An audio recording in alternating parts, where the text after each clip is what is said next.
Today we will discuss well-structured relations and anomalies in relations when they are not well-structured.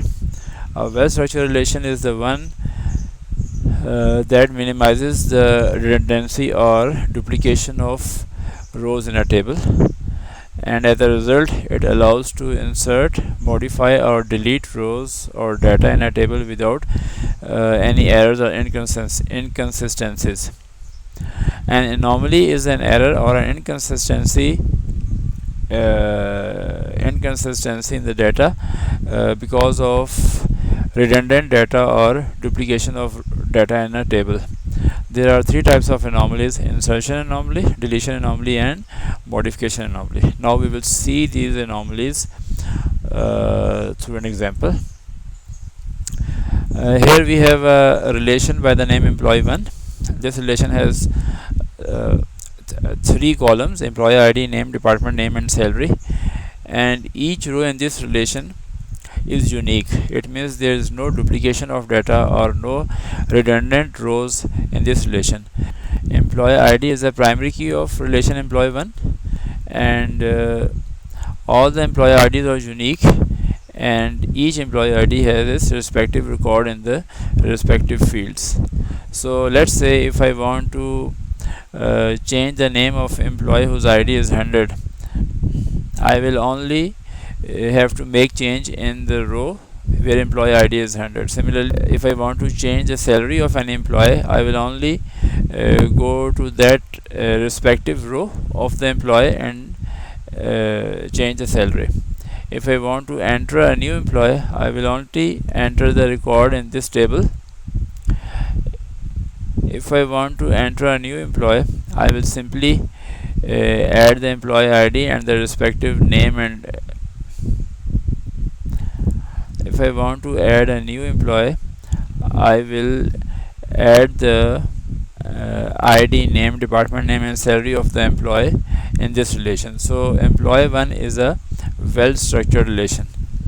As compared to employee1, let's see the employee2 table in the next example. Now here this employee2 relation is not a well-structured relation because it has duplicate rows in it. We have two rows with employee ID 100, similarly two rows with employee ID 110 and 150, and in these we have duplication of names, duplication of department name, duplication of salaries. Now let's say if I want to add a new employee to the employee2 table, I will have to enter the employee information as well as the course registered by the employee. Now this is an anomaly, and this anomaly is called insertion anomaly because I want to add or insert a new employee record in the table.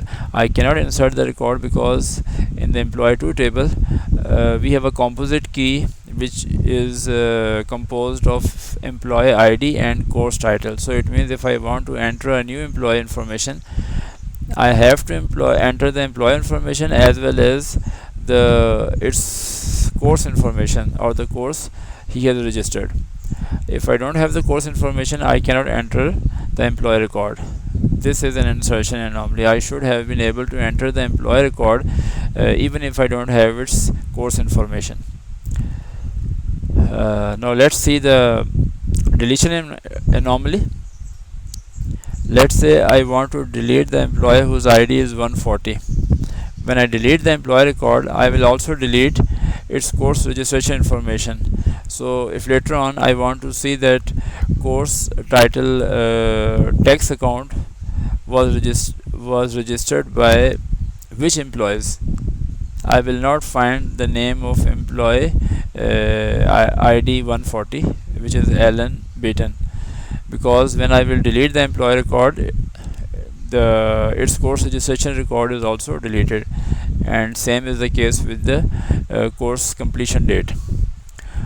Now this is a deletion anomaly because if I delete the employee record, it should not affect its registration record, or if I delete the registration information, it should not affect the employee record. And at the end, let's see the modification anomaly. suppose I want to change the name of employee whose ID is 100.